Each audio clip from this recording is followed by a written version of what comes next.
Welcome everybody to the May membership meeting.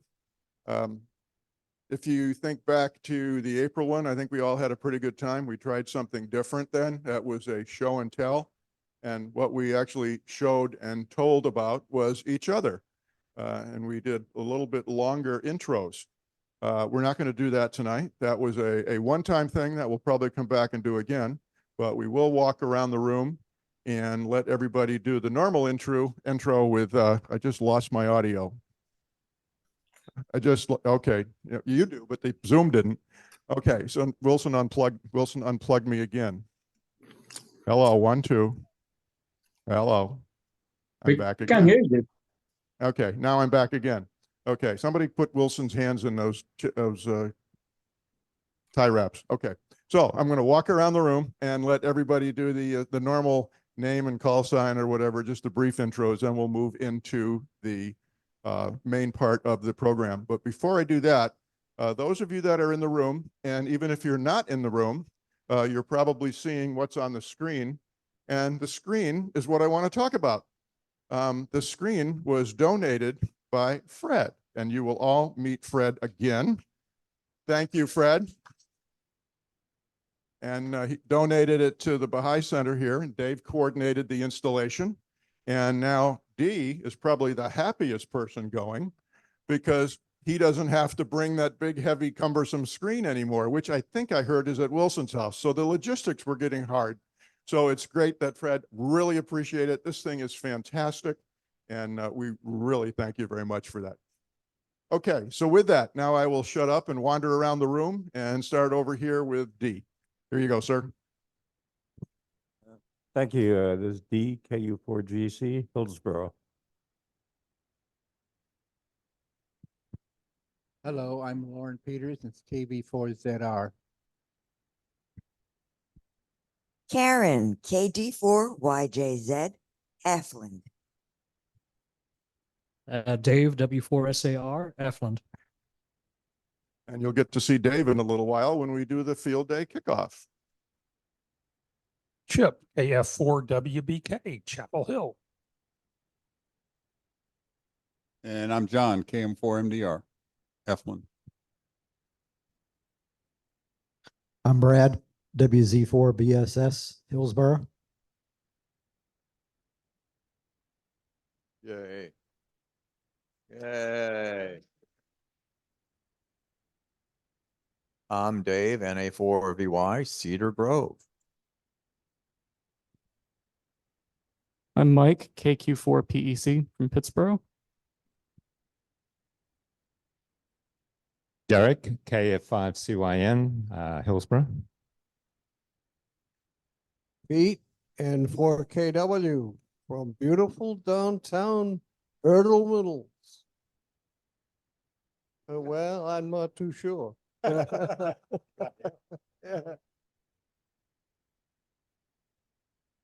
Paul, N2XF from Butner. I'm Boyd, KO4GJO, Hillsborough. And I'm Dan, KR4UB, Southwest Orange County. Fred, JN4QBZ, Pittsburgh.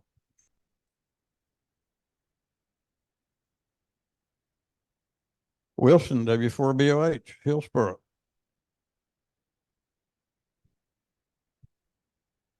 Lori, N1YXU, Chapel Hill.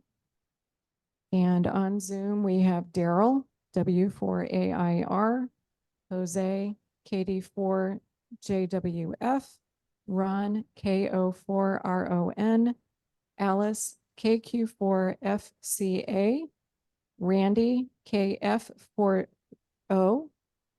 Jerry, KQ4JDJ, Al, KK4MEG, Doug, KA5ETS, and Mark, all the way from the West Coast, KR3AM.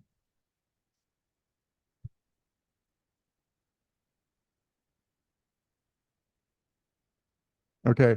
For Mark's benefit, you will notice that we also have a camera that has auto tracking. Little different than yours. This auto tracking is done by Lori or by Bruce or whoever seems to be close to the camera. So we don't have the follow me camera. We have gone back a few years in technology, but it does work. But we still thank you for all of the years and all of the time that you really helped us out with that. Big round of applause. Well, Bruce, I don't know if you can hear me, but I think your tracking is better than mine ever was. And the new screen looks great. Everything's looking great. You're doing a beautiful. Everyone's doing a beautiful job. You don't need me. Oh, well, we miss you. I'm very impressed. So everything's great. For the benefit of those that do not get on the Saturday morning Zoom, you might want to try it because Mark is always on the Saturday morning Zoom call before the Oxcom net. And he's usually out walking around his very nice neighborhood, taking his dog for a walk. So you get to see the bakery and some of the other stores in the neighborhood and his house, and just, it's a really nice area. So you might want to get on the Saturday morning Zoom calls and you can see a little bit more where Mark moved to, even though we still miss him. Okay, so let's move on to the agenda.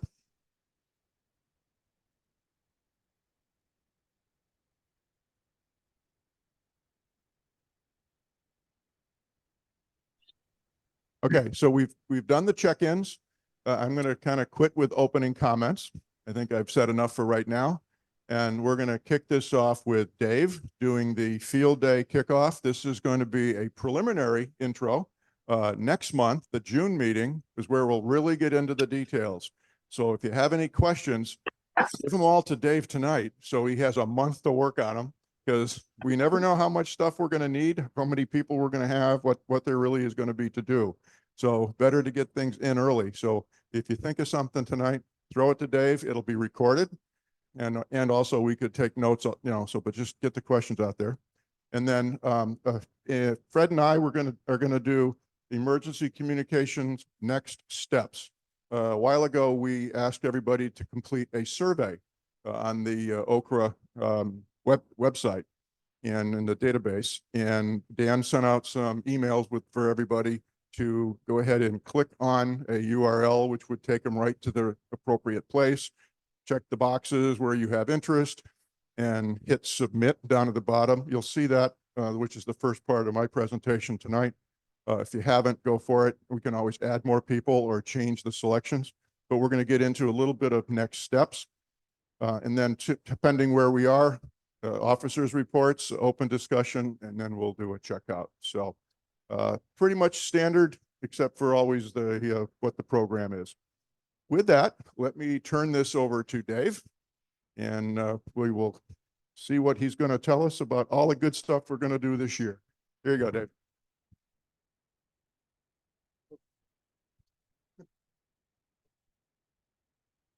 So bear with me. All right, well, Field Day is going to be on once again this year, and thanks to Wilson, we are operating at his house. And we can go to the next slide, please. So, and yeah, that's on the slide coming up right there. Well, once again, OCRA and DFMA are collaborating. We're putting our forces together for it. This is a collaboration that's been going on for more than a decade, and it's been fantastic because each of the clubs were operating independently, and some of us did okay on field day, but we were way down in the rankings. And then when we started working together, we started rocketing up the ranks. And at one point, we even scored number 2 nationally. So for the class we were in, and actually we scored in the top 10 scores in North America, and moved up as high as number 2. And we figured that's as good as we were going to get. And then unfortunately, when COVID happened, we went to operating at home because that pretty much shut down field day for a while. And we kind of pivoted around. We decided after that it was hard to get operators. So we decided to make field day a little bit more fun. We proved we could compete. We proved that we were consistently able to go into the top 10 as competitors. But we wanted to bring in new people and let them have fun with it. So rather than do what we did in the past, which was QRP and operating out on a field, and so we can get all those bonus points and all that, we made it a little bit easier and went to the what they call the Delta category, which is a home station using commercial power.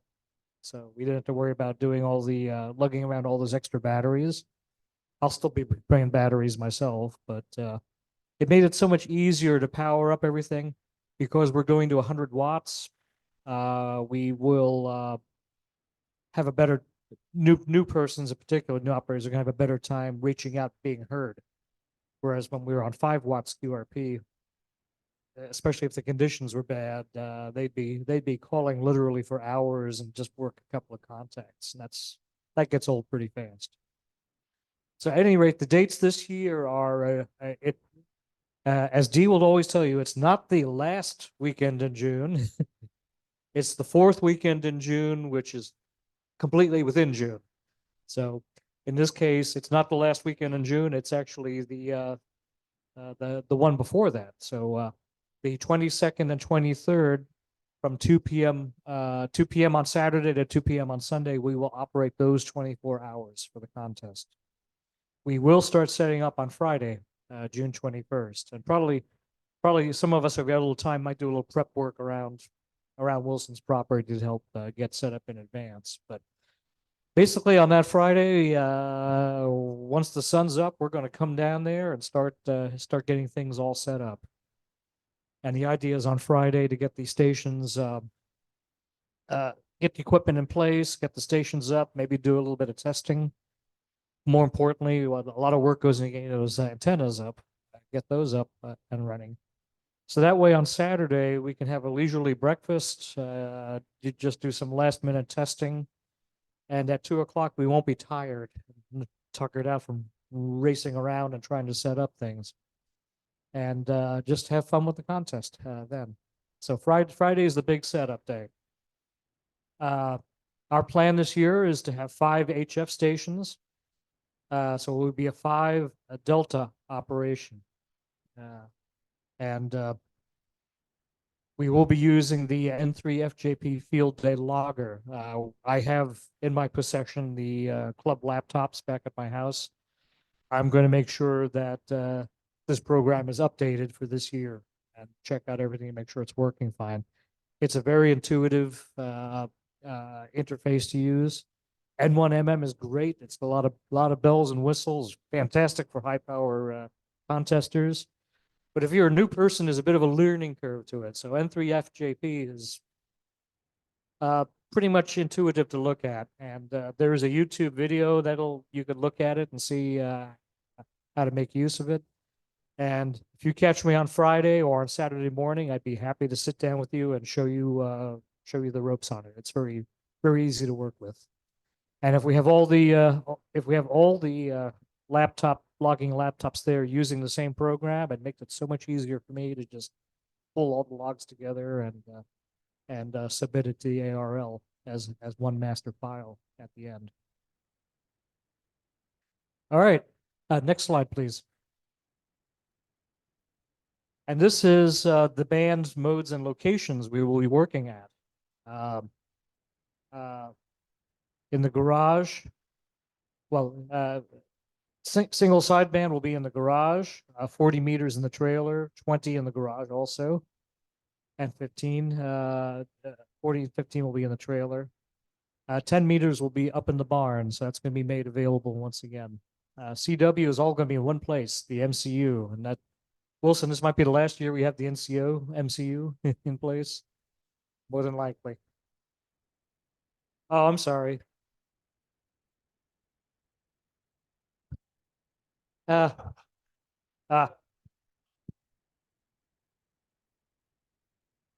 It's a bookmobile. You know, hams are really good at repurposing things. So some years ago, DFMA bought a bookmobile and we used it in a couple of parades and events, but it's a little truck. There's room for 2 or 3 stations and it's getting pretty grubby. So I expect it will be going away this time. Mobile Communications Unit. That's what I was about to say. Yeah, this was acquired by the Durham FM Association years and years ago, and basically most of the use we've gotten out of it is field day every year. So, and it's probably going to get retired after this year. So we'll have to see where CW will be going on in the future. Sure.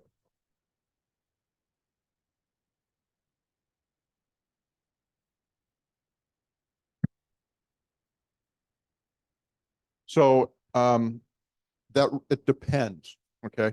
And what I would, oh, I'm sorry. Yeah. The question for the folks on Zoom, what's the minimum speed that a person should be able to operate at if they want to work field day? And my first answer was depends, and now I'll explain that. So if you are searching and pouncing, are you familiar with that term? Okay. So if you're searching and pouncing, you can run at a much slower CW speed typically than if you're running. As long as you can copy the call sign of the station that's calling CQ and copy their exchange, then you can send it back at whatever speed you're comfortable at. I wouldn't recommend 5 or 10 words a minute, you know, but I would say 18, 20, something like that would be perfectly fine. If you're running during field day, you probably won't hear too many stations over 25 to 28 because they don't want, I mean, a lot of the folks would like to go 30, 35. They're going to be calling CQ a lot because if people can't copy 30 to 35, nobody's going to answer them. Okay. So if you're somewheres in the 18, 20, 25 range, you are more than, you know, adequate code speed for field day. And even if you're in the 15 range, you can do search and pounce because take a couple times to get the call. If you're getting the call, you probably already heard the exchange from whatever the station is, and then you got to just send your stuff. So it really opens it up for a slower speed. All right. Thank you, Bruce.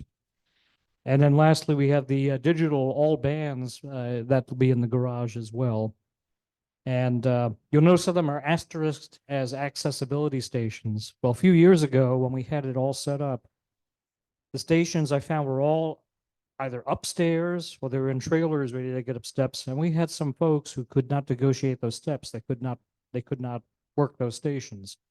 And I find that a bit embarrassing. So two of the stations, a sideband station and the digital station will be set up in the garage on a concrete pad. So if anybody has any kind of mobility issues, they can come on in there and work those stations with no problem.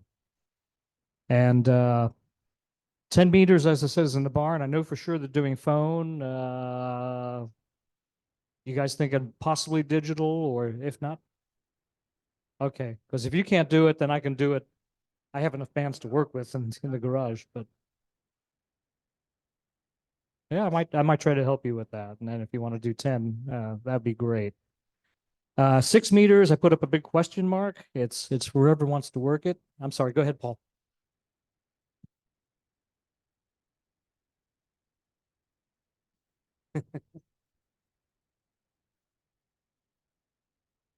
Going to have the Moxon beam for 6 meters. Uh, collapsible one made out of PVC. There's also a possibility that I can get a 6 meter Moxon made that we can. So that's it's a possibility.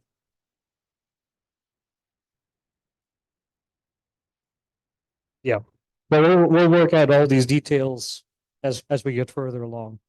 Next slide, please.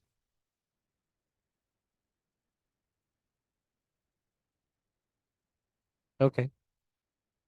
There we are. And we got the band captains lined up. So I was hoping to get at least a 5 Delta operation going on, and that's what we have. So CW all bands, Wilson will be coordinating that. Now he's the band captain, doesn't mean he's going to be setting everything up. So he made it clear that he needs a lot of hands to help make the stations work. And in particular, the labor that goes into setting up antennas and running out power lines and all that kind of thing, power drops. That's where we need the help on Friday to help put that all up.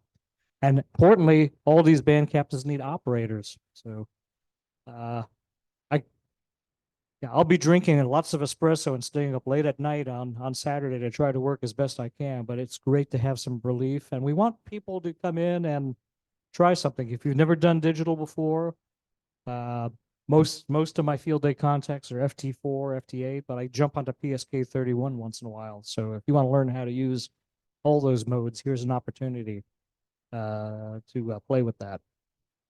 So Wilson will be coordinating CW. I'll have the digital all band station in the garage, with the exception that maybe 10-meter digital may be broken out to the barn. Jack, KM4 MGB, will be coordinating the sideband station that will be in the garage right next to me, and that'll be running 80 and 20 meters. So usually 20 meters during the day, 80 at night when that opens up, and Joe Simpson, K4 SAR, and Bill KI4 RAN will be running 40 and 15-meter sideband. And you notice most of the way we set up most of these stations, the sideband stations, is that you got one high band and one low band, so they could work around the clock, depending on what the conditions are giving you. And then 10 meters single sideband will be up in the barn with Dave and Paul, and you got to go up steps to get there, but it's air conditioned, so something to think about, yeah, depending on the kind of weather you have there. Anybody have any questions about this? Sir?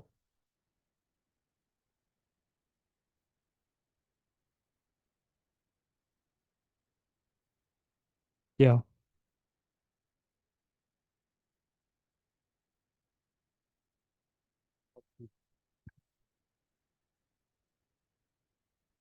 Yeah. Yeah, the question was what antennas the 10-meter band captains intend to use, and the response was a Moxon antenna, and what's the other you're going to try to use, if any? Another Moxon, possibly for 6 meters as well. Yeah. Yeah. And by the way, for the field day rules, the VHF station does not go towards the count of, so if we had a separate standalone VHF station, we would still be a 5 delta. So only the HF bands count for all the different. We'll get to that. We do prefer, if possible, using Elecraft radios, simply because we avoid the noise, especially since we are running QRO. Though I know you're going to be away in the barn on 10 meters with a radio you're comfortable with. Yeah. Yeah. Okay. It's not optimal, but since you're going to be further away from the rest of us, we could probably it may work, but here. Yeah, like I said, we want to go all Elecraft if we can. I know that last year, Bill, I'll get to you in a moment, Chip. Bill N8BR loaned his Elecraft for the sideband station that was used in the garage. So I'll ask him if he has that available once again. And question from Chip?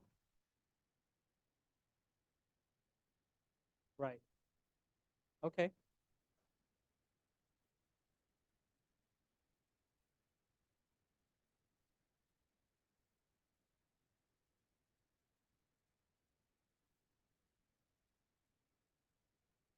Okay.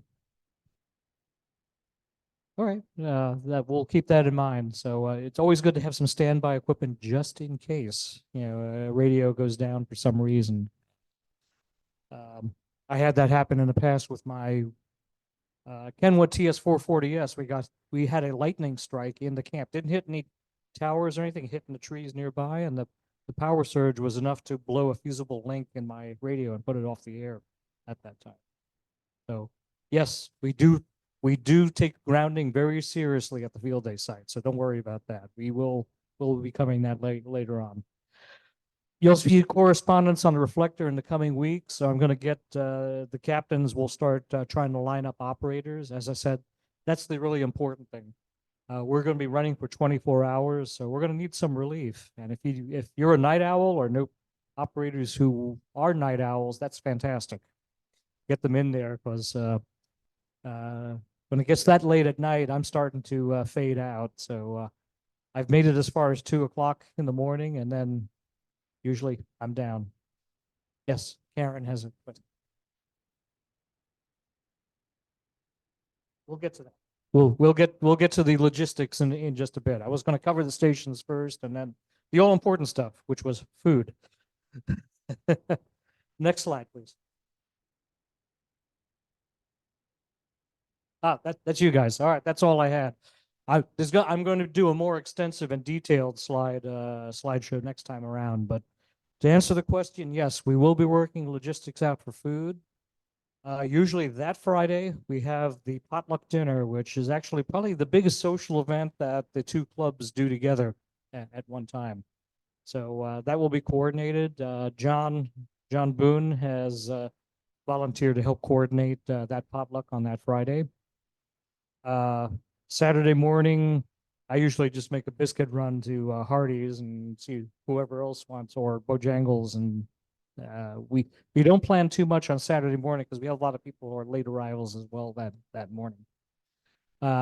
Last year we did pizzas for the Saturday night dinner.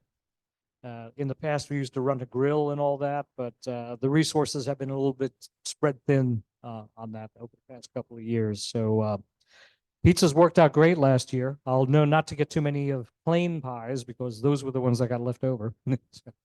So we will coordinate to find out how many people plan on meals at each time so we could order food appropriately. So we likely will do the pizzas again. And then we usually get a grill going for Sunday morning so that on site we can do some simple stuff for breakfast for people who are there. And of course, there'll be plenty of coffee and there's always snacks and such that are kept in the garage. One of the great reasons I like to work out of the garage is that I'm next to all the snacks. So it keeps me happy. So all I'm saying now is this is the preliminaries. Over the next few weeks, we're going to get a lot of correspondence on the reflector. We're going to start organizing. We're going to try to set up operators. We're going to set up people to do setup, essentially, help put stations together and what equipment they can bring. And we're going to make it a fun field day again this year. So I look forward to it. It's been a great collaboration between the two clubs, and I want to keep on doing that as long as we can keep doing it. Do we have any questions? All right, one more thing I'll bring up is we usually use the call sign W4EZ, which is the Orange County Aries call sign, essentially, what they use for any Aries operations. So Whiskey 4 Echo Zulu, and will be 6 Delta as our operation. Was there any questions off Zoom, Lori? Nothing? Very good. With that, I'm going to hand the mic over to Bruce. Thank you all, and I'll be in touch. Okay, this is really not a question, but I just wanted to answer something for D that he didn't know he was asking. But at the last meeting, I believe we were talking about field day, or maybe it was after the meeting, and you said, gee, maybe we'd want to put 2 CW stations up this year. I sent and talked to Wilson, first of all, since he's the CW captain, and we agreed that I would send out an email to Groups IO to see what kind of interest we had from CW operators, because if you get to put up 2 stations, it's not just put up 2 stations. You know, do you have the 2 computers network together so you don't have dupes? Do you, then you have more antennas. Do you put up a tower and a beam rather than 1 or 2 dipoles? So to go from 1 station to 2 stations, we used to have 3. We put up 4 towers, in the good old days. We're not in our 50s and 60s anymore. So in response to that email that I sent out, Pete, thank you for responding. We have 1 reply. So Wilson and I decided probably not necessary for 2 stations. So we'll have 1. Now, I'm going to be away most of June also, which is why we wanted to kick that off before Dave's meeting. We'll be, attending that meeting from upstate New York, from our lake house up there. So Wilson and I would have been doing some jumping around to figure out how we're going to do 2. So it doesn't look like we're going to do it unless things dramatically change. Okay, Dave, thank you very much. Great job. Okay, emergency communications, next steps. If you go back to the March meeting, the first part that we talked about in March meeting was personal and family readiness. And I wanted to make sure we started on the very first slide here, and I'm going to read it. Always make sure you and your family are safe before responding outside your house. If you did not see the March presentation, it's on YouTube. You can go out and Google OCRA YouTube and go to the March presentation, and you'll be able to see everything we talked about for personal and family readiness. That is absolutely the highest priority before you even consider any of this other stuff. So that's why we wanted to start off there. And also, this doesn't necessarily apply to all of the selections that are on the website, but definitely to a couple of them. And one is OXCOM and one is CERT. Never self-deploy. All you're going to do is create all kinds of confusion. So wanted to get that on these slides before we really talked about anything else. Take care of yourself and your family first. And if you think you need to go someplace, wait to be called to go someplace, because you're going to insert more confusion and probably you will help. Okay, next slide, please. So the survey that we sent out, we got actually pretty good response. Even though we've got somewhere in the 100 members, this is what we had for replies. Now, these are the numbers per category as of Friday. I know Dan has some more input that he received over the weekend. We talked about it today. And I have not updated this because Fred and I got this thing done this morning about 7 o'clock, and we really didn't want to change it through the rest of the day. This is Rev 7 or 8, so something like that. So anyway, as of last week, we had 14 individuals that indicated they had an interest in OXCOM, 2 in the IEEE Move Truck. If you're not familiar with what the Move Truck is, I think that was the February program that we had a presentation on the IEEE Move Truck, also on YouTube. CERT, Community Response, Emergency Response Team, we had 12 people that voiced an interest in that. Skywarn, 15. Public Service, Special Events, 22. That was a big one. Everybody wants to get involved in that, which is fantastic. And Net Control, 17 people. So that was the breakdown. And Fred and I are going to hit these one at a time. And if you go to the next slide, before we get into OXCOM, I wanted to remind everybody how to actually make the selection. So if you go out to OCRA at ncokra.org, you will find, and when you get the notifications from Dan, if you get the invitation to this meeting, you get an invitation to the Monday Night Net, you get an invitation to the Saturday Net, those emails come out to you. There's a link in there that you need to click on, okay? Dues payment, membership record update. Well, dues payment, if you haven't paid your dues, stop there, okay? Send Dan some money. If you have paid your dues, then go down to the section where you can select if you want to, okay? This by no means is putting any pressure on anybody. It's just if you haven't made the selection, it'll give you the opportunity to make a selection or change your selection. Next slide, please. So when you get to that section, you'll see something that looks like this. And I'm sorry for the small print, but I wanted to get it all on one page. You'll see Net Control, Public Service, Skywarn, CERT, Move Truck, OXCOM, okay? Click the box from which ones you want to participate in. And don't stop there. You need to go down here and save your changes. Otherwise, whatever you thought you were doing doesn't get entered into the database. So go through this, make your selections, and click on Save Your Changes, because I will continually be looking at that. Dan has a really nice extract routine that he set up for me. So I just go in there and click on another URL, and I get a listing by group, by person, and I can keep track of how many people we have. So if you have not made a selection and you want to, or you've made a selection and you want to see what you selected, you'll see that shortly, okay? And you may not be on this list if you've made it, like I said, after Friday. You can go ahead and change that. Okay, next slide, please. With that, okay. Oop. Hello. Okay, here you go, Fred. So here's the, I hope you can hear me. I was told I don't talk loud enough, but yeah. Who said that? So of the 13 people, this is the list, and we've grayed out a couple of names because I'm on the list, and you know I care, but my first priority is Chatham County and not Orange County. Okay, so what we've tried to do is identify the folks that may be resources to Orange, but in the event of an actual deployment, it depends if we're needed at home. So we've grayed out those that depend. Can you give me a slide, Lori? Thank you. Oxcom is a function. It's not a club. Okay, it's a function. It's on the NIMS organizational chart as auxiliary communication. Used to be part of it. Now we have our own box. We're actually recognized as another function in the NIMS system.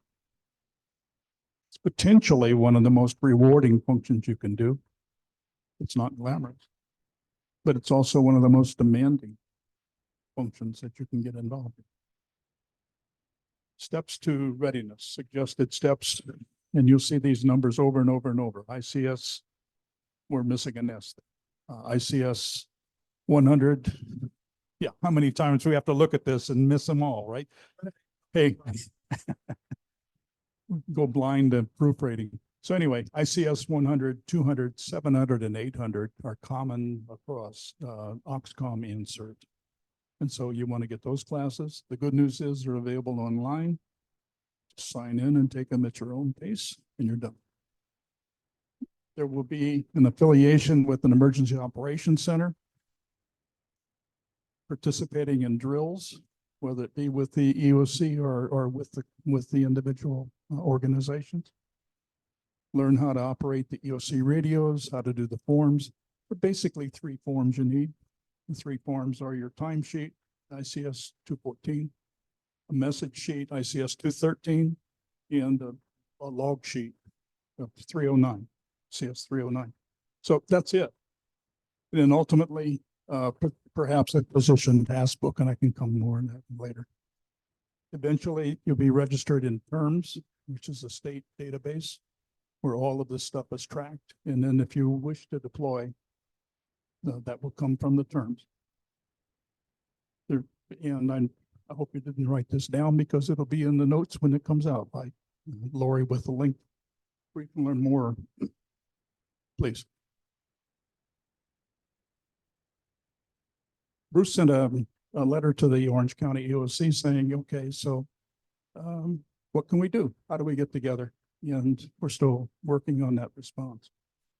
And that is Bruce's letter dealt with both Oxcom and CERT and talked about the services that they need and what advice can they give us. Now, we are still in the process of developing an inventory of our member skills, interest, and equipment, and preparing a training plan and how do we can make that work going forward. And you'll be hearing more about that soon. Probably version 12. Equipment that you'll need, an HT dual band analog. And it's good to have an earpiece and a microphone. Otherwise, you're a pain in the ass standing next to somebody that just doesn't want to hear. Be familiar with other equipment. We use the Signal messaging app as a way of communicating within the group, and we'll try to rely on that so that there will be a group. For example, right now, there's a group of 13 that would be on Signal who wants to talk about it. But we're not going to spam the rest of it if you don't care. So we can really tailor the communication. And if you want to get into the group and you want to understand what's going on, it's easy peasy. We can add you in a heartbeat, but we're not going to keep beating on you. You need a cell phone, smartphone, a Go Kit. We can talk probably 4 or 5 days about what's in a Go Kit, but that'll be later. Optional was HF radios and a 25-watt mobile dual band. Next steps. In Chatham, we put together what we call a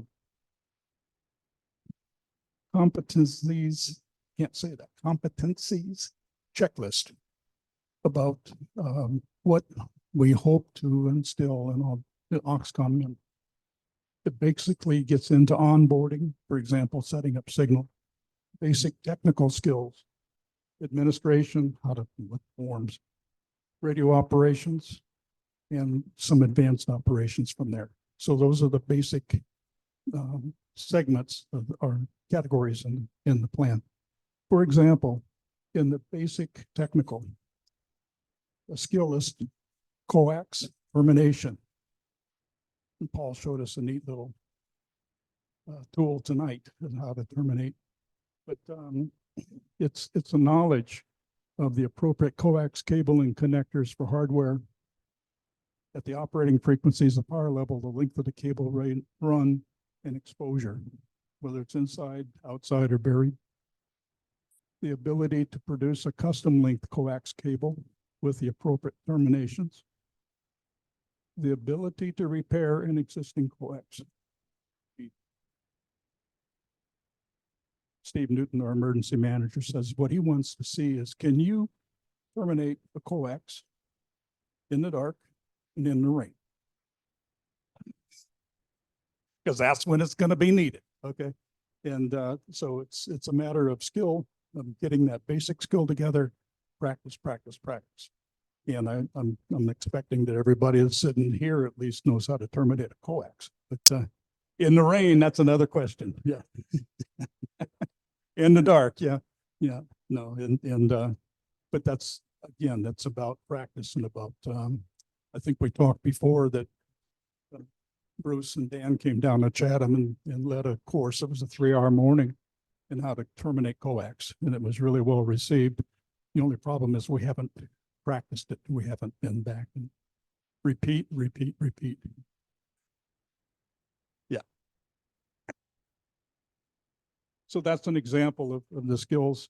Then the other thing we need to do is set up some sense of capabilities. What are the members capable of doing? Okay. And just a simple checklist. Your name, first name, last name, call sign, radio ID. Do you have an HD? Do you have a handy at less than 10 watts? Do you have something that's greater than 10 watts? So I think you can probably read that. So it gives us a sense of an inventory of who can do what. Now, how do we populate this? Well, we start with, what do you think you're good at? You think you're competent there? We'll trust you.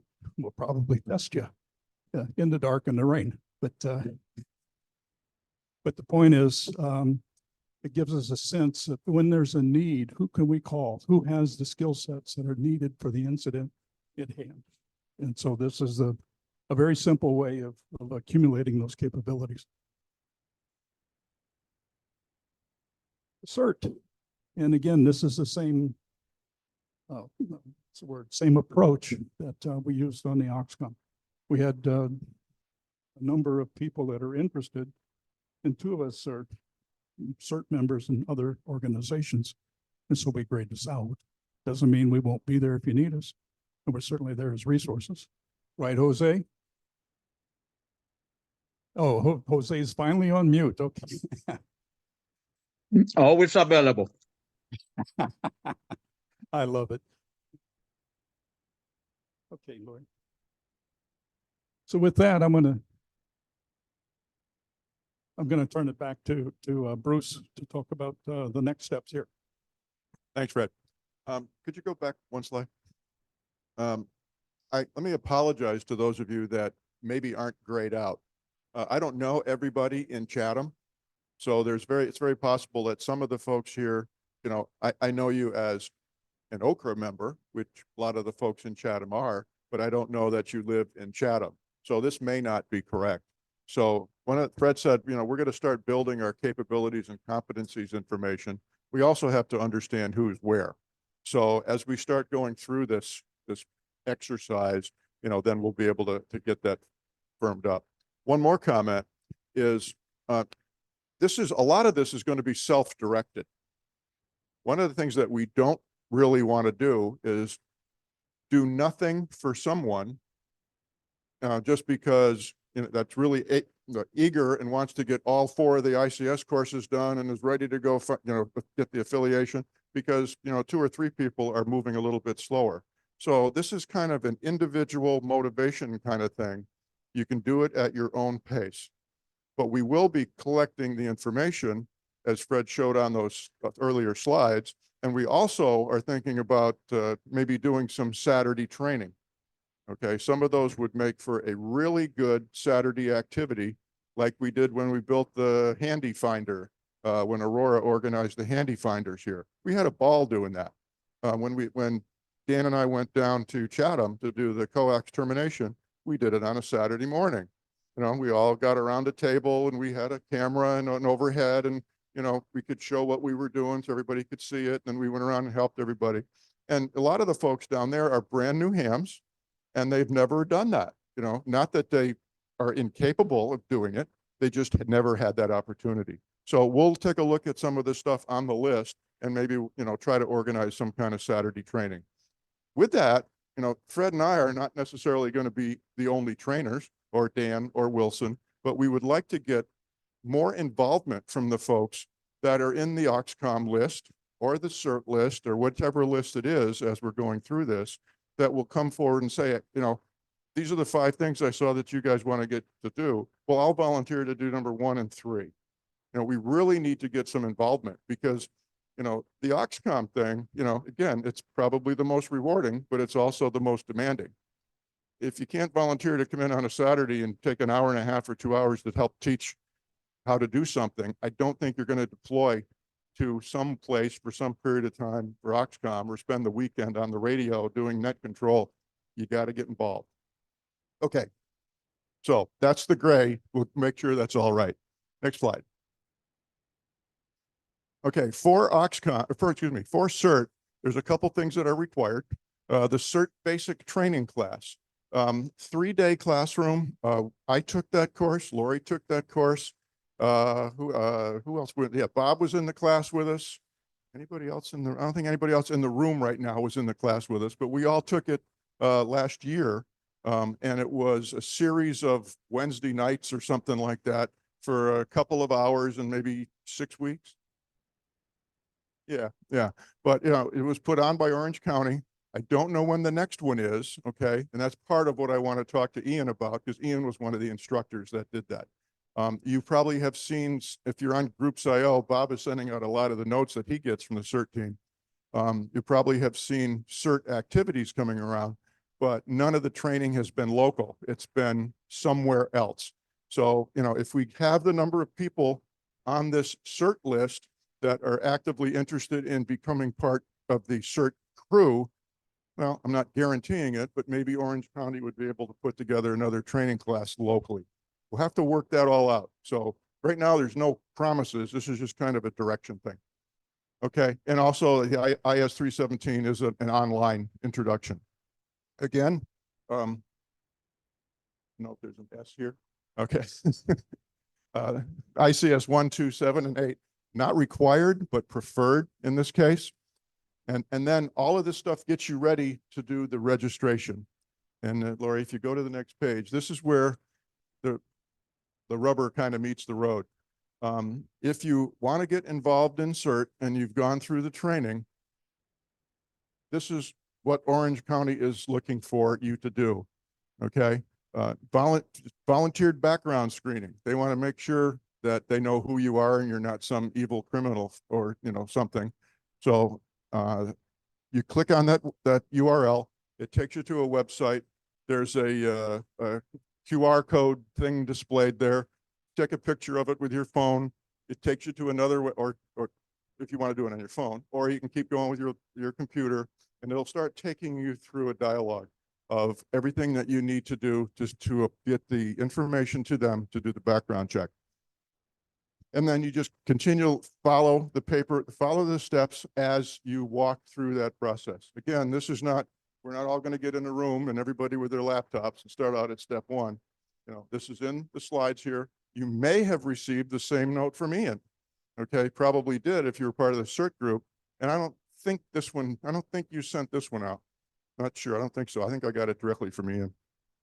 But You can use that URL, okay? And it's in the presentation recording, and you can just walk right through that. Okay, next page. Okay, move truck. Not a lot of people signed up for the move truck. That was the February, I think. February presentation. Dave Wright was one of the people that's already part of the team, very active. He happens to be my next door neighbor. So I saw him the other day and I talked to him about, so what do we do? What are the next steps? And again, this is a very much individual activity. One of my other neighbors was talking to Dave about it, and he decided he wanted to get involved. So he followed the procedure that's on the next slide, and he wants to be involved in the radios. He wants to be radio installation, radio programming, some of the repairs associated with that, get them installed in the move truck or removed or whatever is associated with the radios when the move truck is in the garage for maintenance. He doesn't want to go somewhere, but there's openings and capabilities for you to work locally in that. Next slide, please. So again, another URL, okay? Click on the URL and then you'll see this form and you just fill out that form and submit it and you will get linked up with someone that handles onboarding and doing all the prereqs and qualifications for somebody that wants to get involved in the IEEE move truck. Next slide. Skywarn, a lot of interest in Skywarn. Great time of the year to get involved in Skywarn. It's coming, not very, if you're living in central US, it's here. We've been relatively fortunate. We had a presentation by Virginia about a year ago, I think. Yeah, I know DFMA has had, Virginia in for presentations and, OCRA's had it a couple times. Once while I was president, and I believe Dave, I think she came in while you were president. Well, you were president for about 10 years, so she might have come in twice while you were president. But so the Skywarn is something where you don't really need to deploy. A lot of it is on the radio. A lot of it is from your home, from your car, if you happen to be driving around. It's as my buddy here calls it, it's ground truths. I never heard that expression before, but it's so appropriate. What's going on in your area of the ground coming from the sky or wherever, that's truth and fact. And I didn't try to figure out who's in what county here because this really doesn't matter because a lot of it is where you happen to be and getting involved in the net that's going on. Next slide. So what do you need to be? Well, you need to be a licensed radio operator because the communication is all over repeaters, at least most of it. Some is HF, but most of it's on repeaters. Okay. Excellent, excellent. The only involvement that I've ever had has been on the air. I just turn if there's an event going on, I'll turn my UHF radio, well, VHF, it is, VHF radio, and I'll listen to what's going on. Who's ever running Skywarn Net, who's reporting what, just so I know what's going on around the area. So with the training, then, I'm sure you can recognize a tornado and a severe thunderstorm, but, do you know what wall clouds are and funnel clouds? Do you know, sizes of hail? They don't want to know, small hail, big hail. They have their own definitions for what hail is. So it gives you a good understanding of what this information is and what information they would want on the net. And if you want to register after you've gone through the training, if you want to register, here's the URL to go in and get some more information and to actually register as part of the Skywarn. Again, up to you, the individual. Yeah, I want to do that and go forward. We probably won't bring Virginia in again because she just did it. But that's also a recording, okay, out on the OCRA YouTube channel. Okay, everything we've done is out on the OCRA YouTube channel. Okay, yeah, and there's also links of how for more information. And actually, there was in the presentation that we did in March, whenever it was, yeah, in March, there was a much more detailed section on Skywarn that had multiple links in that. But this is where you can start for the registration. Next page, please. Okay, repeaters. Here's the Skywarn networks, primary and secondary. I believe these are accurate. Go ahead.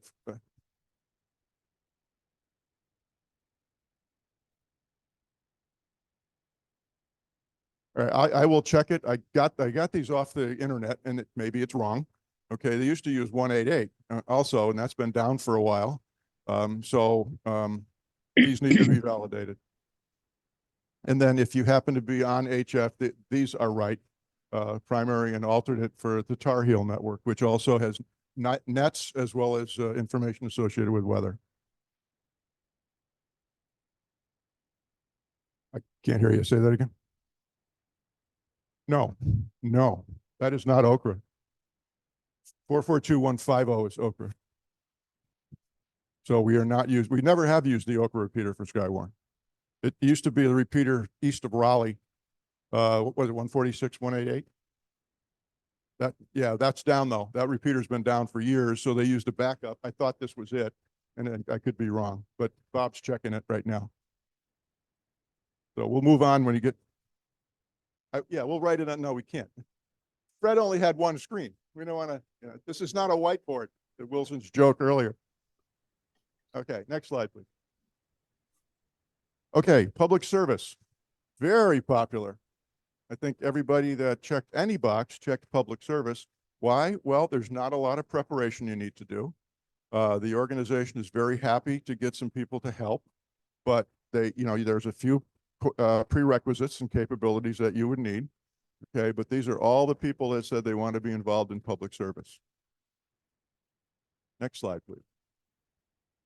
So equipment needs, in most cases, if it's a run, a bicycle race, any kind of an activity where a lot of people are organized in going from one place to another. There's checkpoints, there could be vehicles, SAGs, if they're following bicycle riders. But in all cases, it's an HT radio, again, with an earpiece if you don't want to bug the person next to you. It could be a dual band radio in your car if you're putting your car up as a SAG. It could be a PRS if they indeed have a centralized location that's keeping track of where all the cars are, and so they can be dispatched if there's a report of somebody injured on a bicycle race. But is basic, again, cell phone. And then FRS and GMRS typically are CERT, but they're good to have also. The family radio, non-licensed stuff, also good to have. This is not a go kit, so to speak, but the day of the event, back to the first slide here, that before you deploy anywhere, make sure yourself and your family are ready. Well, here, this is kind of the same thing. This is your day pack. Do you know where you're going? Do you need a map? Is it on your GPS? Do you know where you're being deployed to? You could be in the middle of nowhere all by yourself or with another person. So make sure you bring that cooler with water in it. It could be hot out, so some kind of weather and sun protection, first aid kit maybe, or whatever else, chair, table, so this is what you think you may need based on the discussion you would have had with a coordinator to where you're going to be deployed for the day. So you can see this is pretty much stuff that most of us already have. You just need to organize it based on what you volunteer to do and or are asked to do.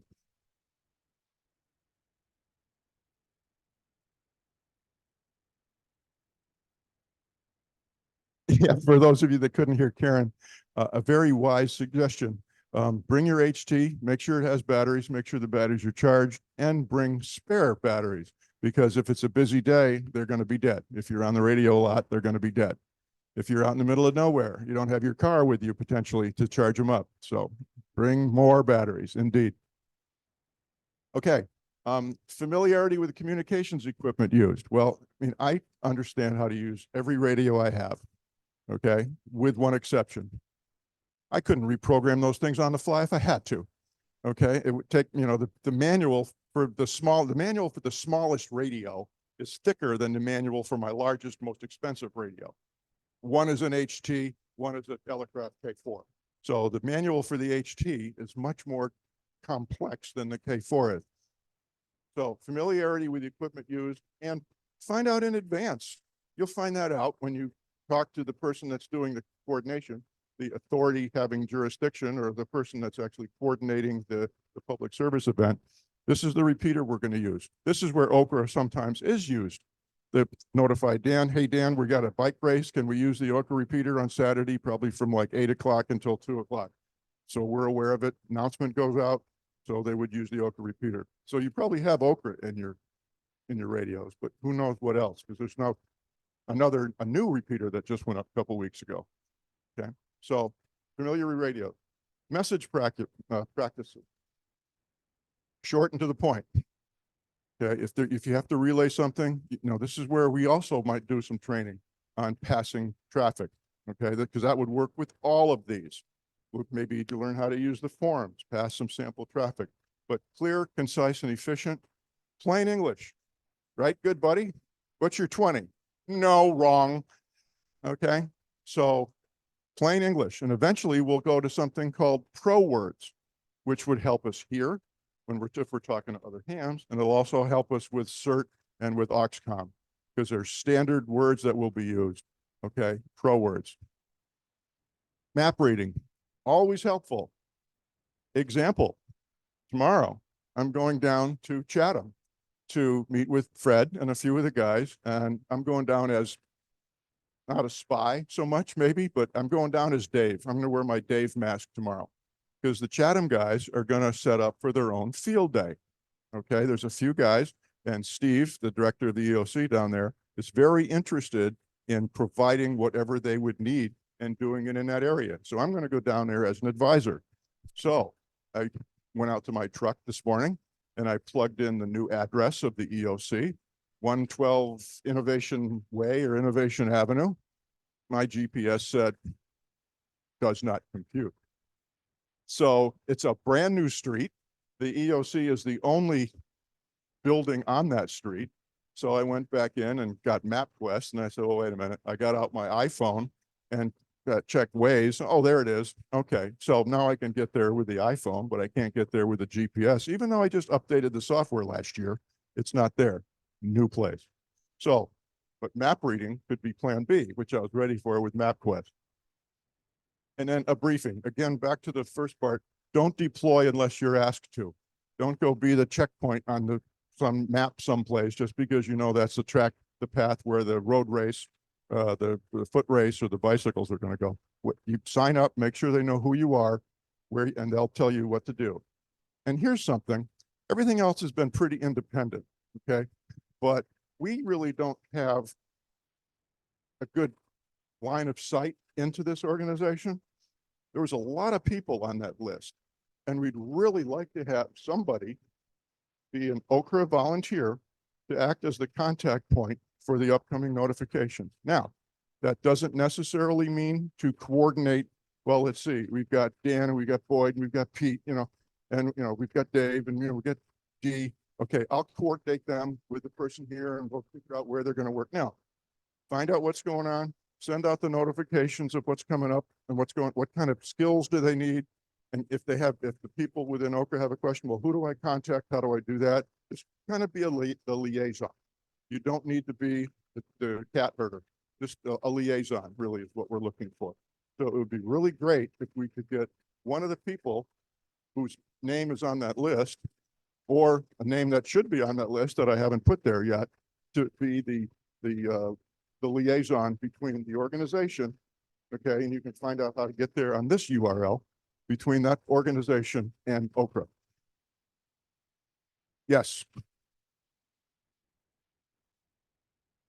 They come on an email. After you get into there, you can get on a distribution list for what's going on. Mark used to do that for us. Mark, are you still here? Okay, well, West Coast time's 3 hours earlier. Maybe he's having dinner. But Mark used to do that. He was the person that got all of those emails. He would send out notifications that there's a bike race coming up in 2 weeks or whatever was going on. And he used to be able to send that out. Now, I'm asking a little more than that, okay? But maybe with some kind of cat herding, but not to be the focal point to put together all the action plan, the list of names and everything. But that the distribution comes out after you get in contact with a person that kind of coordinates all that. Absolutely. But let's take it as an example. Just recently, a church wanted some support with an event. What they need to know is contact, for example, Wilson, if you're this person. Okay, I just need to know to tell them to call you, that you can be the liaison to make this work, whatever that means. I don't know what work means. It depends. So it's being that single point of contact that we all recognize as the single point of contact. So when somebody stops me in the parking lot and says, hey, I know you're on a ham radio, can I get some support to do this? I say, well, call Wilson. And then you got it set up. I wanted to come back to Bob. You sent out an email today. You forwarded an email from CERT. You want to tell us about it? Thank you, Fred. My name's Bob. Earlier today, I sent out, I forwarded an email from this same organization here. They're having a bike race Saturday in Ashboro. It's about a mile, about an hour away from here. I volunteered. I was a little bit late getting in tonight. I was out in the parking lot, and a Zoom safety meeting with them. They are still looking for hands. So you can click on that link to volunteer, and they'll get the information to you by tomorrow, I think, with the frequencies and all that. And that's in support of the American Diabetes Association. Race weekend. Thanks, Bob. Thanks, Fred. So it's not a lot of work, but we need somebody to just catch this, make themselves known, catch the emails, or at least coordinate with the person that's coordinating that is the focal point for the other organizations, so we can get the information into our club, to the list of people there. Next slide, please. Okay, net control. This one I'm thrilled about. Never again will we have a problem on Saturday morning for people that are going to be net controlled, right? Okay. I mean, this is the most 2, 4, 6, 8, 10, 12, 14, 16, 18 people that said, yeah, I want to be net control. Now, again, some of these folks are already acting and performing the job of net control. And I can go down here and there's probably 6 or 8 of us that do it regularly. I know Ed does it for the Southern Tier. Wilson is on the DFMA list. Jose also does it. Doug is our regular net control for Saturday morning. I've been net control for the Monday night 10-meter net for 18 years. Okay, so I think I've got some experience. So it's not hard. It's really not hard being net control. The more you do it, the easier it gets. And if you have trouble with it, it's not a demanding activity if you start off with an easy net. Next page, please. A few years ago, we had some training on being a net control. We put together 2 documents, one for what do you need to do and capabilities to be a net control, and the same thing for a backup net control. Well, this is where they are, okay, on the OCRA YouTube channel, okay? This is the URL that will take you out to those 2 documents. How to be a net control for the Saturday morning ad, okay? There's a script to follow. You don't even have to think of too much original. You can read the script. There's even a place in that script where you can write down the call signs of the people that check in. That might not work, okay, because there's not enough spaces. Maybe you write bigger than, the space that's allowed, but I think we all have paper, okay? So you can write it down when somebody says check-ins A through I, okay, check-ins J through whatever, S through Z, So you've heard it if you've logged in. If you checked in, you've probably heard it even if you haven't checked in. So what I would suggest is sign up to be net control. Check in, okay, when whoever is a current net control says, hey, does anybody, we've got 2 or 3 weekends, we need the net control on this day, just raise your hand. And then, maybe you went out here ahead of time and found out, I can read this script. Okay, I read the presentation. I saw what that is. So give it a try, because we're just another bunch of amateur radio operators. This is not a professional net control responsibility. Next slide, please. And here's some real easy ones, okay? First of all, the Oxcom net. And it's really not an Oxcom net yet. It's really a Saturday morning, does my push to talk button work? Okay, because we check in, maybe I'll give an announcement or somebody else will. We haven't done training for 100 years, and then we all check out. So the most difficult part of the whole net is really the net control job to write down the call signs. But that's not different. That's really not difficult, because if you don't get it, you just ask for a repeat, okay? So there's our Oxcom net. There's the 6-meter net. Paul's got the 6-meter repeater all fixed. I don't know if it's on the air yet, but that'll probably soon be moving back to the regular frequency tomorrow. Okay, well, that's before Wednesday night. Is that not Wednesday nights with 6-meter net? So, but there are net controls for this, but Bob, right, one, kind of like Bruce on Monday, Bob on Wednesday, okay? So there are, I'm sure he might like a break at some point in time. So if you have a 6-meter radio and an antenna, if you don't have one, check with Paul. He'll tell you how to make a Moxon for 6 meters out of PVC, okay? And you probably don't need even that to get into the repeater, but there's a J-pole is great. Yep, you need a tree, make it out of copper tubing, make it out of PVC with some wire. You can make it out of twin lead. Many solutions to make a very inexpensive J-pole. The 10-meter net, sure, come on in, give it a try. You don't need a lot of aluminum in the yard to do that. You need to be able to hear most everybody, and that we can do relays. And that's great practice. If somebody checks in and the net control didn't hear them, somebody will say relay, and then they'll tell the net control that somebody checked in that they couldn't hear. Paul, you had a comment? Saw your hand in the air there.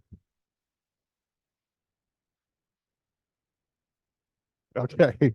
Yeah. So, I mean, I do have an advantage. Okay. I do have a couple of antennas, and they are high, but I don't run power. I run 100 watts. I don't run any special power. But Dan, you can probably hear almost everybody, right? Oh, that's another good point. We'll get to that in a second. But Dan, I mean, can you usually hear everybody? Okay, so Dan has a wire loop that's about 40 feet, 50 feet, about 55 feet in the air. Okay, it's a lot of wire, but it's not a 100-foot tower with 10 elements on it that rotates and points at people. It's a static loop, okay, between some trees. So there is a solution that doesn't need to be towers, rotors, and beams. And Dan can hear almost everybody. And if he can't, then there's Zoom. Go ahead. Okay, so as Dan said, there's a way to get in on Zoom. Now, I don't think we've ever had anybody on Zoom as net control. Oh, wait a minute. Hang on a minute, folks. Back during COVID, we actually were having monthly meetings using a 150 repeater, and Dave actually had served as net control through Zoom. Remember that? Dave Snyder. But we have done it. Dan was saying that you were net control on Zoom. We ran a net all on Zoom, and you were net control over Zoom at some time when the beginning of COVID. Okay, so I can give you, and you did a wonderful job. It was memorable. Okay, yeah, Dan remembers because he was pushing the magic button that Mark built. But I have a personal memory here about net control. So many times during the summer, Lori and I are up at our house up in New York on the lake. I check into the net on Zoom, okay, to the 10-meter net. And there have been times when I've said, when Dan's been net control, I said, Dan, I'll take the notes for you. So I'm listening on Zoom, taking the notes on the laptop that so I'm helping him out, which is another way to do it as a buddy system if you want somebody to do it with. Somebody has net control, somebody else take the notes. For me, I like to do both because for me, it's practice. It helps out with contesting. I can type real fast. I try to get everything accurate. The faster I can type, the faster I can run in a contest. So that's kind of why I like that. But you can do it with two. And then there's also the DFMA Thursday night net. And I'm sure that the DFMA has a determined list of individuals. I think there's 5 that first, second, third, fourth. Yeah. They're already on the list, and somebody has the first Thursday, second Thursday, third Thursday, fourth. And if there is a 5th Thursday, somebody else does it.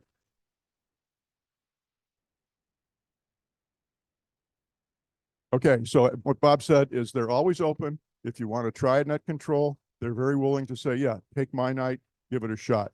So these are all our local nets that are very easy, I would say, is a good word. They're not, they're low pressure at least, okay? We don't, if you make a mistake, don't worry about it, okay? Everybody makes a mistake, okay? Next slide. Okay, so with that, anybody have any questions for Dave about anything we've talked about tonight or haven't talked about? Let me wander over here. Hang on.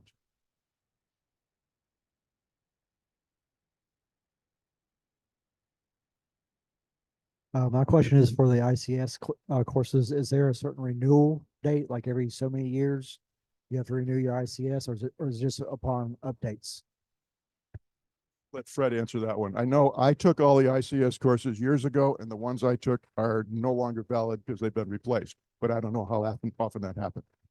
And I don't know the refresh cycle on the courses, but they're announced when there's a new one that comes out. It's a letter suffix that goes with the ICS number. And so when there's a new one out, now, whether or not you're required to take it, that's up to the authority having jurisdiction. Okay, so it like Bruce has taken the courses and he's familiar with it and he's comfortable with it. He's probably not going to learn much between the version D and the version E. So we won't worry about that too much. But if you're just coming in, yeah, let's come back and let's get the version E and get it up that way. It depends, but it's very forgiving. It's online. It's a FEMA course. You just get a student ID from FEMA and sign up and click away. Please.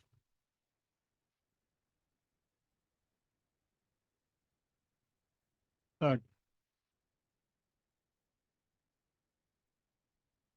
question is, as the ICS courses, is it possible to pause and come back? And the answer is absolutely. Didn't used to, yeah, it used to be if you, yeah, and then you had to start over and that was a mess. No longer, you can pause. I forget the length of the pause, but it's almost a day, I believe, if you need to lay off. But generally what you really need is a chance to run to the necessary, right? And take the break.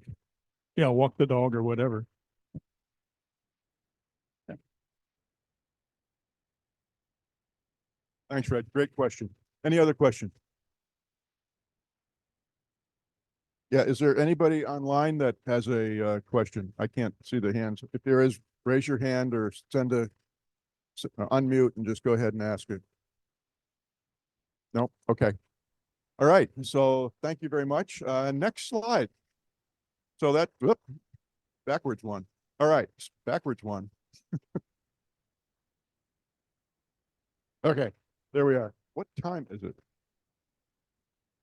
Oh, okay, we've got 15 minutes.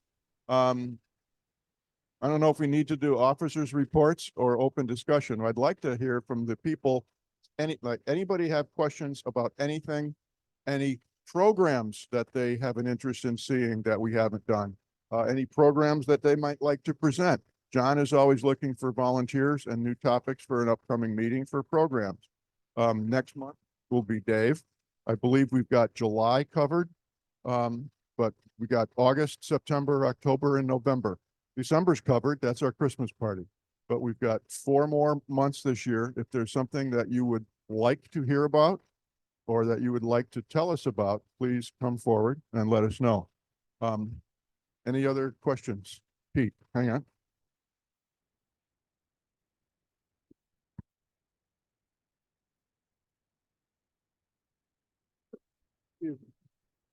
One of the things, this has nothing to do with what we've seen tonight. It is an observation that I sure would like to see the club have. I'd like to have, I'd like to see the club have a book that tells who we are and our telephone number. A lot of times on the net, like that we have, somebody says something and I think, yeah, nice, I'd like to find out more about it. So what do I have to do? I have to go to yeah, the queue, yeah. I think to me it would be nice to a number of different folks that like it. They had to. And you don't have to put the number in there if you don't want. I think we would put them on.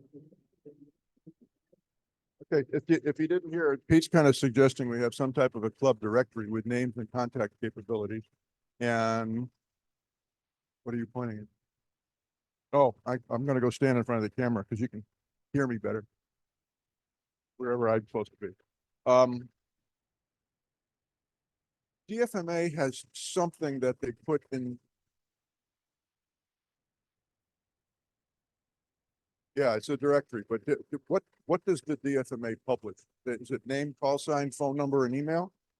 And it's in the newsletter, correct? Is it on the website? I didn't think so. Okay. Hang on a minute. It's a separate book.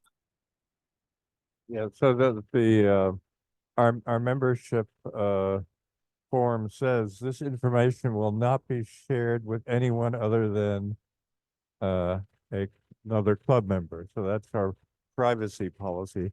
So that's why we don't put it online now. Anyway, that's the bottom line. Okay, and one more question. Is it, well, I'll be right there. Is it shared soft copy or printed and shared hard copy only? So nobody gets the source code. Okay. Okay. Okay. One thing you can do, at least with OCRA, and of course the same concerns about privacy of information, namely telephone numbers and email addresses. Though all of us as hams, you do know everything else is on the FCC database. But you can, anybody has a question, could just send a note to NC OCRA at okra.org, and that will go to the OCRA board. And that's where, with someone working as part of the relations committee, could respond to that. I've responded to that. Different people responded to it. You can also find all the members of OCRA and many non-members who've expressed an interest and are contributing. They're in the listing that's on the site. Now, you won't find telephone numbers or email addresses there for the reasons that Dee mentioned. And if we did want to produce a paper newsletter, that could be the press of a button with the information we have on the website. So we understand, Pete, absolutely. And one of the things that I would like to do, and I was going to ask Dan how to do this, not tonight because I don't want to keep hitting him with things, but now he'll have to know what I'm going to ask him about. I wanted to put together distribution lists for each one of these groups and make sure that that's accurate. So we'll have a way for the people in that group to communicate with each other. All right. And I can't get all the email addresses. I mean, if you happen to have your call sign on qrz.com, okay, and you decided to share your email address, then I can get it. But I don't have access right now into the database in the club because I don't want to have access to that part of the database because it's not something that I don't use on a regular basis. Okay. But I understand, and this time of privacy, it would have to be, it's individual by individual decision whether they want their information shared. But good point, Pete. Any other questions? You just want me to walk with the knee, right? Thank you for trekking over here. Is anyone watching the groups.io for like subscription requests? Because I put a request in to get, to join that, to I guess get emailed when new messages go out, and just wondering who to talk to about that.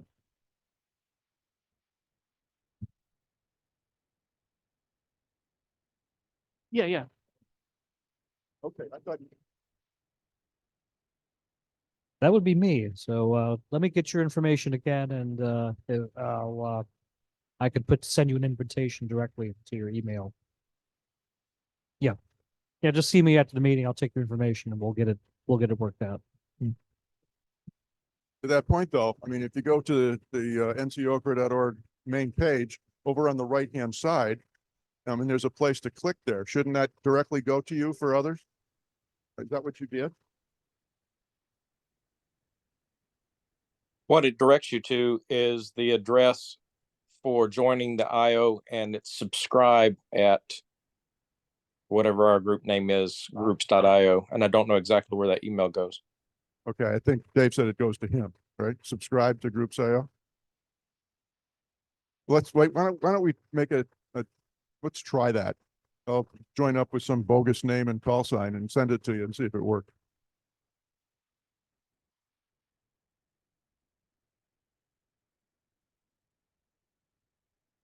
Yeah. All right, so we're going to give it a shot because I've told a few people how to get in that didn't have it, and I actually sent them snips. But go here, do this, click there, So I never heard it didn't work or did work.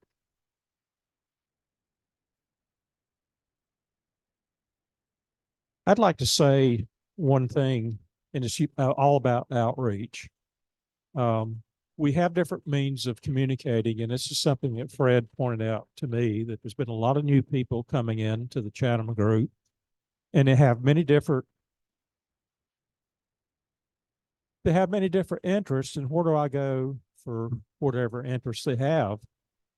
And this is not some grandiose plan, but anybody who wants to at least be on the mailing list of what OCRA sends out, and we do have a very nice system for doing that. It preserves privacy. Send a note, again, go to the OCRA website and say, I'd like to be on this list. I just added 11 new people in the Chatham group who are not members of OCRA, but we'll do that. If you're interested in something where it's Durham, Chatham, wherever, and if you have a call sign or I know your name or some other identifying information, we'll add you to the list.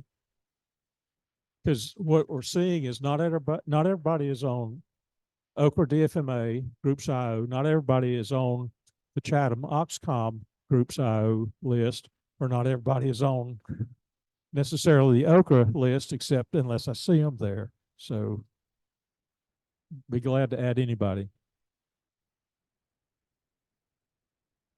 Thank you. Is that my phone? Okay, great. I'm looking for my phone. Fred had it. Another phone number?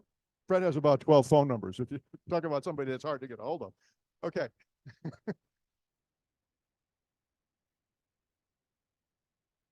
Yes, this has been recorded. Okay, and then what will happen is Lori will download it, we'll edit it, make sure it's ready to go. That if you're on Groups.io, okay, you will get a notification that comes out in some number of days that here's the URL, it's posted on YouTube, click on it and go.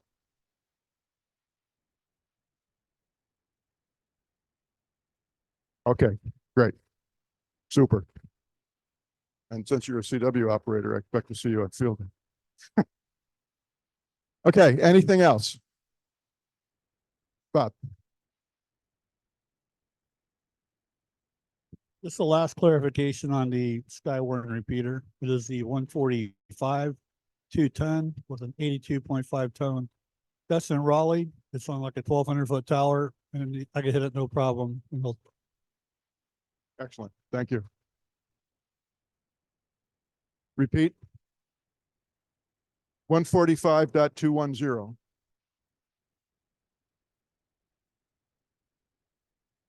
The Skywarn frequency? Where did you find that?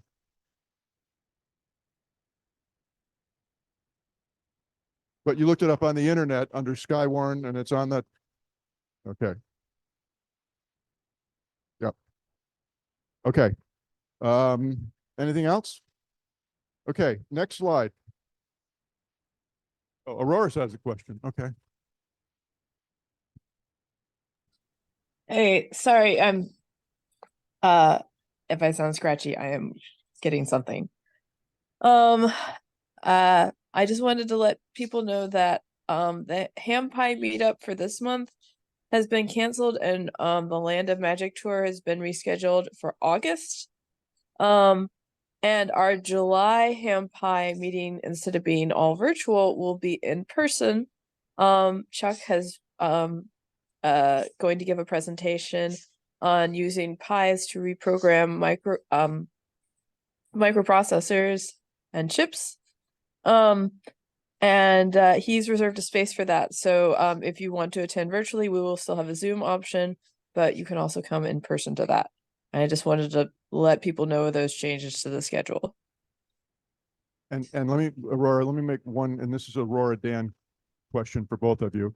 If you do not, if you want to receive the ham pie information, if you go into the same place where you click on Oxcom, CERT, whatever, go down a little farther, and there's a section there that I want to receive this information, that information. Click the box that says, I want to receive all ham pie information. Is there a submit? Or just click the box? Same submit. Okay, click the box, hit submit, and then you will receive those directly. It's an excellent location to determine what you want to see and don't want to see. And it can be customizable for you. By you, right? Not for you, by you, right? Don't call Dan and say, change the box, Dan.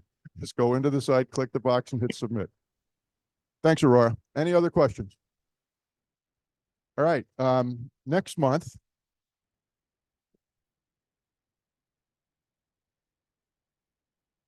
Okay, next month, the meeting is June 10th. And same time, same place. Dave will be going in much greater detail over field day. Should you have any questions, they're in Dave's slides, which are part of this. You can see who the band captains were. I believe most of those band captains, if not all of them, have their email addresses on qrz.com.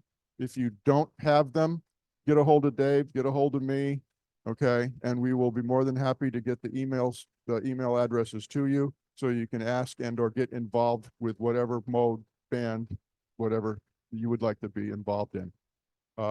So that, is that okay? Anything else? Okay. All right. With that, thank you much for coming. I think that's a wrap for tonight. And everybody drive safely. Hope you get home in better than you did getting here. That accident on 40 was a mess, and we didn't think we'd ever get here. Oh, one more thing before we go. If anybody has been on HF lately, the disease is almost over with. The sun has been quite active, and the sunspot numbers usually indicate how good the HF bands are. Well, there's been a lot of sunspots, so the solar flux has been in the 200s. Problem is the A index has also been in the 200s. It's usually somewhere between 2 and 5, 2 and 6, something like that. The other day it was 254. So you could do better with a tin can and a string than with any kind of radio. So anyway, so Lori's good. Oh, please put your badges back over on the table before you leave. So make sure we'll have them for next time. And Chip had a question. Okay. Anybody wants cookies? Eat them now. Take them with you. JR has a comment. All right. We have one more Groups IO person. Mike is on Groups IO. So answer all the questions that you haven't. Go look at all the emails you didn't get and just respond to all of them. Perfect. Okay. Thank you. Good night, everybody. Hey, JR's got a question. Yes, I was just going to remind those who want to use a new Sky One frequency. Just remember that program doesn't begin on Tuesdays until around 9:15 p.m. Okay, it's not 8 o'clock or 7:30, 9:15 p.m. Tuesdays. Sky